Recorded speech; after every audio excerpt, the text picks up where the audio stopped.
What's going on, everybody? It's the other Sean with Shock Surplus back again, and instead of trying to blow your mind with some baller parts, we're going to be a little bit more relatable and show you some more budget-oriented options. Now, as much as I'd love to tell you that you need to spend $5 grand on your suspension to get out on the trail, the reality is a good solid leveling or ride height adjustable strut is all you need to get you anywhere you'll ever really want to go or get yourself stuck.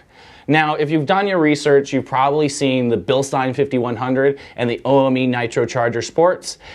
At the end of the day, really the end performance, the end goal, these struts will really be very similar, but each has their own benefits that might work better towards your specific needs. The first thing that separates the two is going to come down to their basic design. Now, Bilstein uses a monotube design. In fact, they invented it in the 50s. These are a 46mm piston, as well as are going to have more oil and more gas than the OMEs. The OMEs are a twin tube design, so they are going to have a smaller internal piston, a little less oil, a little less gas, but it does allow them to be a little bit more durable. Now, because they're a twin tube design, you take a hit to the shock and it dents the body, anything like that. Because the inner workings of the shock are inside the inner tube and not on this outer tube that you're seeing on the body, those dents, those dings probably aren't going to affect the performance of the shock overall. Now, the next thing that's probably most noticeable is that the Bilsteins, and it's almost always like this, the Bilstein 5100s are going to be a shade longer. These are both for a second or third gen Tacoma. In the case of the Bilsteins, they're actually 3/4 of an inch longer fully extended, which is going to work out to probably an inch to an inch and a half more suspension travel.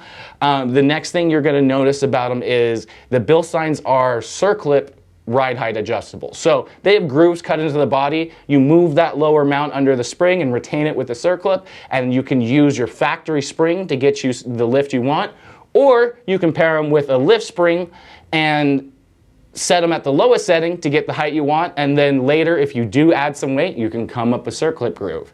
The OMEs, by comparison, not ride height adjustable, but they're designed and tuned to be paired with the various options of lift springs that OME carries.